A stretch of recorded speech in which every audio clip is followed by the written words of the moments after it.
supposed to do it all and do it well, or so we think.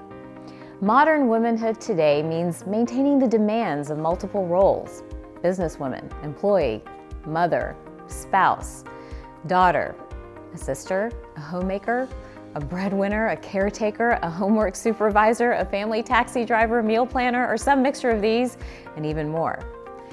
And whatever roles we fill, we're supposed to perform them looking eternally youthful, serene, and happy.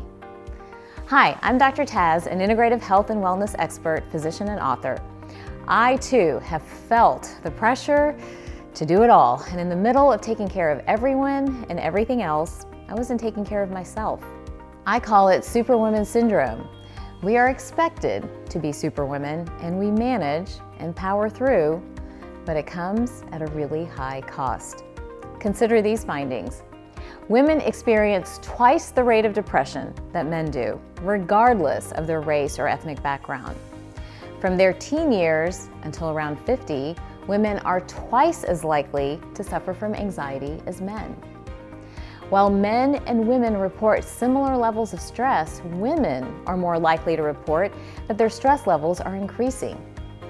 Women are 2 to 4 times more likely to be diagnosed with chronic fatigue syndrome than men, and heart disease is the #1 killer of women, with 90% of women having 1 or more heart disease risk factors. There are a ton more, but I'll stop here. Juggling all these different roles lends itself to a unique array of health problems that women didn't face before. Given the multitasking demands and the multiple challenges of modern life, something's got to give. All of this results in sacrifices in other areas of our lives.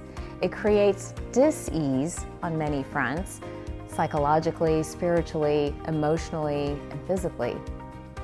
The bottom line is this: women have more choices and options today, but we also have to meet the multiple demands and handle more responsibilities.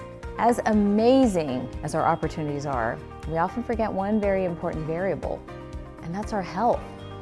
And that is Superwoman Syndrome. So how do we fight it? By finding our power type and taking back our power, we can make sure we're not victims to Superwoman Syndrome. Are you ready to find out your power type? Well, let's take the quiz and learn the secrets to your health.